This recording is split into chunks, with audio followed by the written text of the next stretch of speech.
অনেকেই বলছেন যে এটি একটা অসম্ভব ব্যাপার, কারণ এই ধরনের অঙ্গীকার করা, চুক্তি করা আমেরিকার পক্ষে সম্ভব না।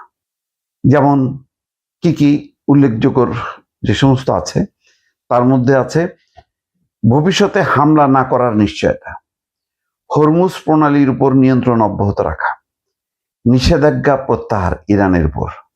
যদি আজকে দেখলাম যে ইউরেনিয়াম মজুদ যদি বন্ধ করে ইরান, তাহলে নিষেধাজ্ঞা প্রত্যাহারের বিষয়টি বিবেচনা করবে আমেরিকা, এটা ট্রাম্প বলছে। আচ্ছা, অঞ্চলটি থেকে মার্কিন সেনা সরানো এবং যুদ্ধের ক্ষতিপূরণ দেয়া, তার মানে মধ্যপ্রাচ্য থেকে মার্কিন সেনা সরানো, যুদ্ধের ক্ষতিপূরণ দেয়া, তো হামলা না করার অঙ্গীকার, ভবিষ্যতে আর হামলা করা হবে না। ইরান যুক্তরাষ্ট্রের কাছ থেকে বাধ্যতামূলক প্রতিশ্রুতি চাইছে। ঐতিহাসিকভাবে যুক্তরাষ্ট্র শত্রু ভাবাপন্ন দেশগুলোর সঙ্গে এই ধরনের চিরস্থায়ী চুক্তি এড়িয়ে চলে, কারণ এমন চুক্তি যুক্তরাষ্ট্রের সামরিক সক্ষমতা এবং শত্রুপক্ষকে দমিয়ে রাখার ক্ষমতাকে সীমাবদ্ধ করে দেয়। ফলে এই ধরনের প্রতিশ্রুতি পাওয়া যুক্তরাষ্ট্রের পক্ষ থেকে ইরানের জন্য একটা কঠিন। হরমুজের নিয়ন্ত্রণের স্বীকৃতি, হরমুজ প্রণালী দিয়ে বিশ্বের মোট তেল সরবরাহের 1/5 পরিবহন হয়। ওয়াশিংটন দীর্ঘদিন ধরে এই প্রণালীকে আন্তর্জাতিক জলপথ হিসেবে বিবেচনা করে আসছে, আন্তর্জাতিক জলপথ হিসেবে। ইরানের নিয়ন্ত্রণের দাবিকে চ্যালেঞ্জ জানাতে এবং নৌ চলাচলের স্বাধীনতা বজায় রাখতে সেখানে একাধিকবার অভিযানও চালিয়েছে। ফলে এই জলপথের উপর ইরানের একক নিয়ন্ত্রণকে আনুষ্ঠানিক স্বীকৃতি দেওয়া কয়েক দশকের মার্কিন নৌ নীতি এবং সামরিক অবস্থানের সাথে সাংঘর্ষিক হবে। ফলে এটিও ইরানের এই দাবিও মেনে নেওয়াটা সম্ভাবনা খুবই কম। ইউরেনিয়াম সমৃদ্ধকরণ কর্মসূচি, ইরান চায় তাদের ইউরেনিয়াম সমৃদ্ধ করার অধিকারকে ওয়াশিংটন আনুষ্ঠানিকভাবে স্বীকৃতি দিক। এর আগে তেহরানের সঙ্গে একাধিক আলোচনায় ইউরেনিয়ামের বিষয়ে যুক্তরাষ্ট্র এবং ইসরায়েলের উদ্বেগের কেন্দ্রবিন্দু ছিল। একই সঙ্গে যুক্তরাষ্ট্র এবং ইসরায়েল প্রতিবাদ করেছে দফায় দফায়। অতীতে কঠোর পর্যবেক্ষণের অধীনে সীমিত মাত্রায় সমৃদ্ধকরণ মেনে নেওয়া হয়েছে, তবে পূর্ণাঙ্গ স্বীকৃতি দিলে যুক্তরাষ্ট্রের প্রতিষ্ঠিত নীতিরই ব্যত্যয় হবে।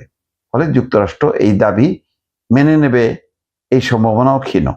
নিষেধাজ্ঞা প্রত্যাহার, বিদ্যমান প্রাথমিক নিষেধাজ্ঞার আওতায় কোনো মার্কিন প্রতিষ্ঠান বা সংস্থা ইরানের সঙ্গে ব্যবসা করতে পারে না।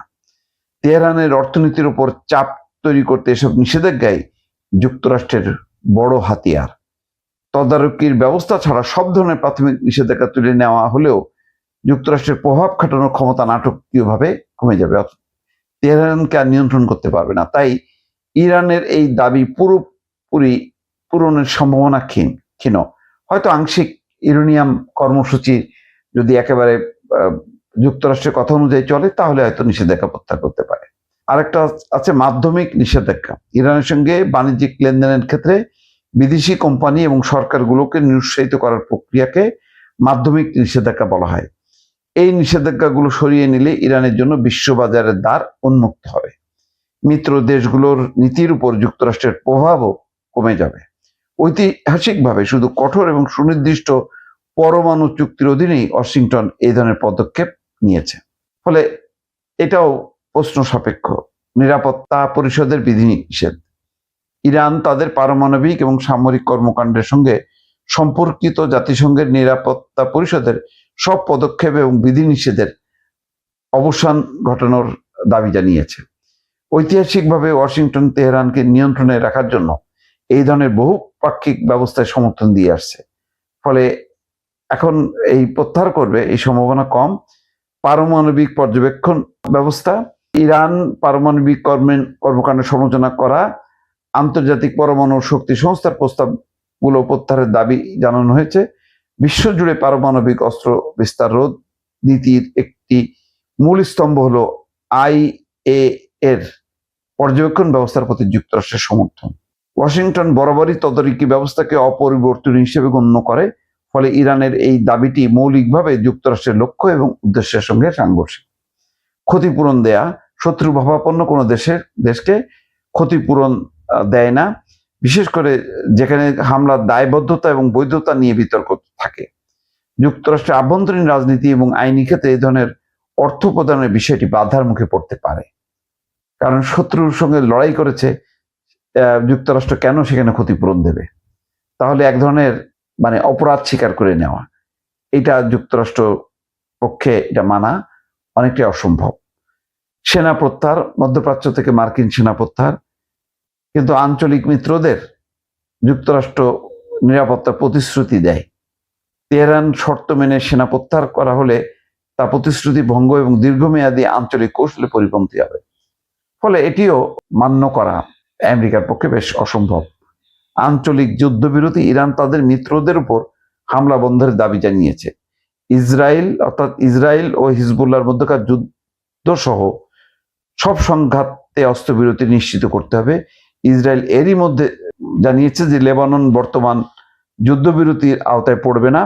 ভিন্ন যুদ্ধকে ইরানের সঙ্গে চুক্তিতে অন্তর্ভুক্ত করতে যুক্তরাষ্ট্রের আগ্রহী হওয়ার সম্ভাবনাও তাই ক্ষীণ।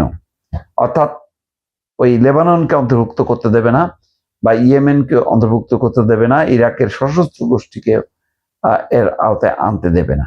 তো ফলে ইরানের প্রতিটা দাবি বিপরীতে যুক্তরাষ্ট্রের যে যুক্তি আছে, যে বিতর্ক আছে, সেটা 15 দিনের মধ্যে সমাধান হবে, এই সম্ভাবনাটা অনেকটাই ক্ষীণ বলে অনেকে মনে করছেন।